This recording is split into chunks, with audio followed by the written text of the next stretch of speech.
नमस्कार, Purvanchal today news में आपका स्वागत है। अगर आप चैनल को सब्सक्राइब नहीं किए हैं तो तुरंत सब्सक्राइब करें और बेल आइकन को दबाएं। अखिलेश यादव ने कहा कि स्वर्गीय कैलाश यादव का सपा के लिए बड़ा योगदान रहा है। पूर्व पंचायती राज मंत्री एवं समाजवादी पुरोधा स्वर्गीय कैलाश यादव जी की पुण्यतिथि के अवसर पर उन्हीं के द्वारा स्थापित सकरा गांव स्थित लुटावन महाविद्यालय में उनकी प्रतिमा का अनावरण समाजवादी पार्टी के राष्ट्रीय अध्यक्ष प्रदेश के पूर्व मुख्यमंत्री एवं नेता प्रतिपक्ष अखिलेश यादव ने किया। समाजवादी पार्टी के राष्ट्रीय अध्यक्ष प्रदेश के पूर्व मुख्यमंत्री अखिलेश यादव ने इस अवसर पर स्वर्गीय कैलाश जी की प्रतिमा का अनावरण करने के बाद पुष्पांजलि अर्पित कर उन्हें श्रद्धांजलि अर्पित किया और इस अवसर पर आयोजित पत्रकार वार्ता और जनसभा में उन्हें नमन करते हुए उन्हें समाजवादी पार्टी का महान नेता बताया। उन्होंने कहा कि कैलाश जी का राजनीतिक जीवन अत्यंत संघर्षपूर्ण था। वह अपने संघर्ष की बदौलत फर्श से अर्श तक पहुंचे। पार्टी को बढ़ाने में उनका महत्वपूर्ण योगदान था। उनके साथ जुड़े तमाम संस्मरणों को साझा करते हुए उन्होंने कहा कि समाजवादी पार्टी उनके योगदान को कभी भूल नहीं सकती। इस अवसर पर वह भाजपा सरकार पर हमलावर होते हुए कहा कि बजट के साथ ही महंगाई की मार पड़ना शुरू हो गई है। दूध महंगा हो गया है। अमूल और पराग ने दूध का दाम बढ़ा दिया है।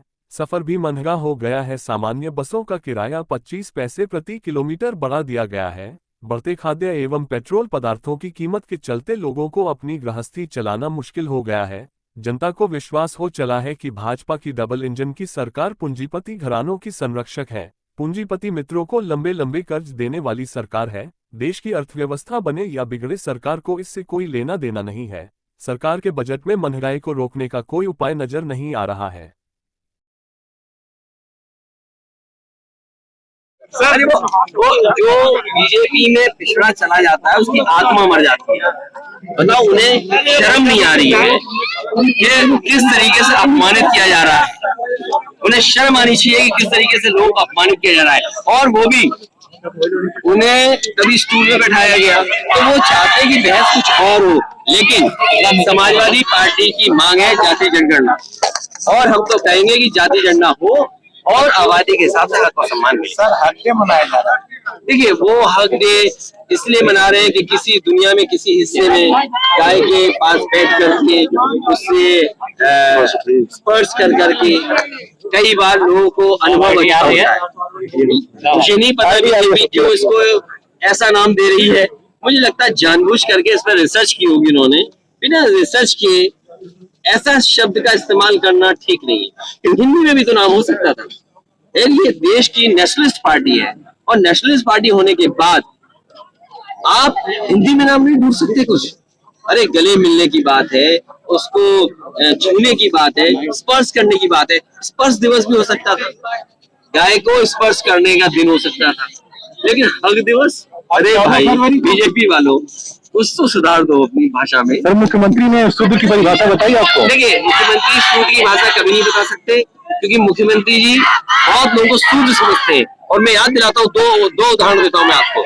मुख्यमंत्री जी जब अपने जिले के बगल में गए थे तो जो दलित, आदिवासी और पिछड़े बच्चे थे, परिवार जिनसे मिलना था उन्हें, उन सबको साबुन से नहलवाया था और कहा कि इनमें स्मेल आती है, ये साफ सुथरे नहीं आएंगे तो मिलेंगे नहीं। और दूसरा उदाहरण देता हूं मैं, किसी भी मुख्यमंत्री ने कालिदास मार्ग को गंगा जल से नहीं धुलवाया था। ये पहले मुख्यमंत्री थे जिन्होंने गंगा जल से धुलवाया। अरे, इनसे कहो, तुमने कहा गंगा को आचमन लायक बना देंगे। बताओ, गंगा क्या आचमन लायक हो गई? आप बनारस देख लीजिए या और हिस्से में देख लीजिए, नदियां कितनी गंदी बह रही।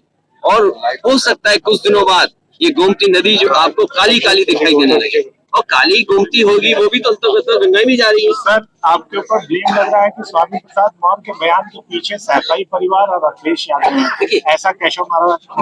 देखिए, वो मैं आपको फिर बता देता हूँ, बीजेपी कभी सामने नहीं आना चाहती। और बीजेपी से मैं कहूंगा, महाभारत का ज्ञान बहुत है ना उन्हें। कर्ण ने क्या फील किया था? रामधारी सिंह दिनकर जी ने जो रसमें लिखी है उसमें क्या भाव प्रकट किया है। कम से कम बीजेपी को उस पात्र की वो घटनाओं को याद करना चाहिए, तब वो खुद को महसूस करेंगे। और ये मैंने कहा, तो ये जितने बीजेपी पिछड़े हैं सबकी आत्मा मर गई है। ये कभी जाति जनगणना नहीं चाहेंगे। कभी जो आपके नौकरियों में जो भेदभाव हो रहा है, जो आरक्षण छीन है उसके बारे में नहीं बोलेंगे। सर पूर्वांचल में 2022 पहली रैली है, इसमें शंखनाद समझा जाए 2024 का। मैं आपसे कहता हूँ समाजवादी पार्टी लगातार काम करती रहेगी और उम्मीद है कि जिस तरीके से लोकसभा पीछे जीते थे उसी से बेहतर परिणाम इस बार उत्तर प्रदेश में समाजवादी के पक्ष में आने वाला है। जो आज गठबंधन में दल है उनके अलावा कोई मुझे नहीं लगता गठबंधन में नया दल आएगा। इन्वेस्टर समिट हो जाएगा। इन्वेस्टर समिट में बहुत सिंपल है, आप टाई लगाइए, सूट पहन के एमओयू कर लीजिए। सर आप कहते हैं भाजपा हिंदू मुस्लिम करती है, आप शुद्ध कर रहे हैं। नहीं, हम शुद्ध नहीं कर रहे हैं, हम केवल जानना चाहते हैं उनसे। भाई अंतर क्या है? मैं खुद उस मंदिर में जाना चाहता था, सवाल ये पूछना चाहिए था कि मुझे क्यों नहीं रोका, मुझे क्यों रोका, आप पुलिस फोर्स क्यों नहीं थी, सिक्योरिटी क्यों नहीं थी। तब मुझे लगा कि इन्होंने मेरी सिक्योरिटी क्यों कम की, कि ये लोग कहीं ना कहीं आपको अपमानित करा देंगे। इसलिए भगवान सबके हैं, भगवान के वो ठेकेदार नहीं है। हम अपने घर में रख लेंगे मूर्ति, हम पूजा करेंगे, क्या हमें रोक लेंगे बीजेपी के लोग? ओम प्रकाश सवाल ये है कि ये आपको सम्मान नहीं दे सकते। ओम प्रकाश राजभर को लेके क्या कहेंगे? लगातार आपके ऊपर हमले कर रहे हैं। मैं कुछ नहीं कहूंगा, उनका गाना याद करके मैं बड़ा खुश होता हूँ। कौन सा गाना? चल सन्यासी मंदिर में क्या गाना है भाई, ये कुछ है, नाम तो पूरा बोलो, मैं याद नहीं कर पा रहा हूँ। चल सन्यासी मंदिर में